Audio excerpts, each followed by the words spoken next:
Today you're going to learn how to make this tangy Asiago cheese bread. It is absolutely wonderful. You will not regret making this. In a large bowl, you're going to need 3 1/3 cups of flour, 500 grams. To that, we're going to add in 1 teaspoon of salt, 5 grams, and give it a quick stir. To give some extra tang, we're going to use buttermilk, 1 1/3 cups or 320 milliliters. And to that, we're going to add in 2 teaspoons of yeast, 7 grams, and 2 tablespoons of sugar, 25 grams. The sugar is just for browning purposes only. You don't need it in the recipe if you're trying to cut out sugar. As always, I like to give you options, so if you don't have buttermilk, you can use regular milk. It'll just be less tangy, or if you like, you could add a tablespoon of vinegar, which will help you give a tangy taste to the bread. If you are not sure that your yeast is good, you can leave this for 5 to 10 minutes or until it starts to bubble up, and then go ahead and pour it into your mixture.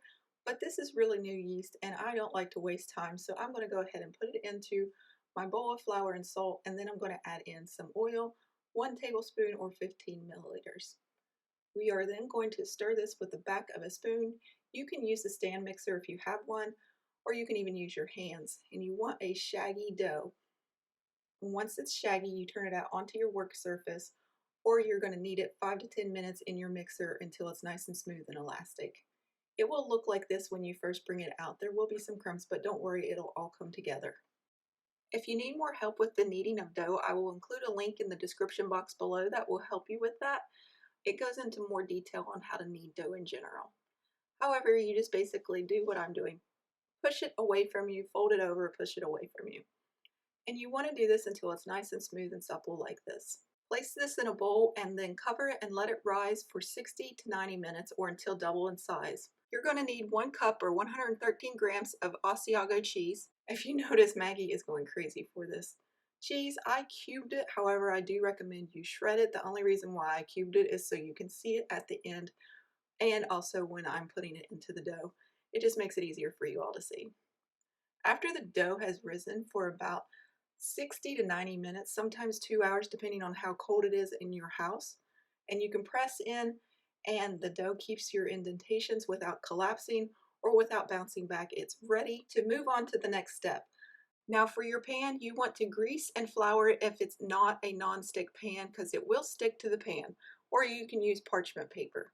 Let's push this out into about a 8 by 13 inch rectangle. That would be about 20 by 33 centimeters, and we want to do that so it will fit into our bread pan, which is a 9 by 13 or a 23 by 33 centimeter pan. Since we are baking bread for our home and not as a profession, we don't have to be absolutely precise here. We are just eyeballing this so we can have a little bit of fun and learn how to make a great tasting loaf of bread. Now, when it comes to the type of flour that I'm using a regular all-purpose or plain flour. I'm not using bread flour. I'm not using whole wheat flour. If I were to use bread flour or whole wheat flour, I would have to add more milk to the content because it absorbs a lot more liquid than all-purpose flour, and it has to do with the amount of protein in the bread. So when you're watching somebody's recipe and you see that they tell you to use flour and they don't specify and you're not sure which one they're using, go ahead and ask them, but assume that it is an all-purpose flour. I personally use all-purpose flour for all my recipes unless otherwise noted because it is easy for the beginner to find, and it's also when there are shortages, for some reason the specialty flours go out first. So you can always find all-purpose flour, and it's a lot cheaper to bake with, and honestly it gives a really nice light and airy crumb to it. If you do want to use a bread flour or a whole wheat flour or another type of grain in place of the all-purpose flour I'm using here, that is perfectly fine. However, please note you're going to have to add a little bit more liquid, a tablespoon at a time, until you get a nice supple dough. Sometimes it can turn a really great recipe into a very dry, dense loaf just because you changed the flour used in the recipe. As you see, I made this a little bit wider than I intended. That's okay. I'm just going to shove it in there, and all that's going to happen is you're going to see like a dome type shape or a concave shape in the middle where it rises funky. It will still taste absolutely delicious. As I said, you can always learn from my mistakes. That's why I keep it in here and I don't go back and make a perfect loaf. Plus, we don't want to waste money. After about 45 minutes, preheat that oven to 350 or 180°, and then after a total of an hour, or it looks like this, go ahead and pop it in the oven. Of course, remove your plastic wrap that you had put on and you can save that plastic wrap for another project. You want to bake this until it is a nice golden brown like this, about 35-45 minutes, give or take. Some ovens take as little as 30 minutes. I find mine is perfect at 40 minutes. Now look at this. Isn't this just a gorgeous loaf? However, look on the other side. See this split?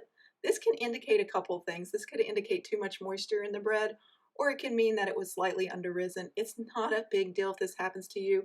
It happens to the best of us. I mean, I've been baking bread for about 30 years, and there's an easy way to fix it. Just turn it to the other side. No one will see it.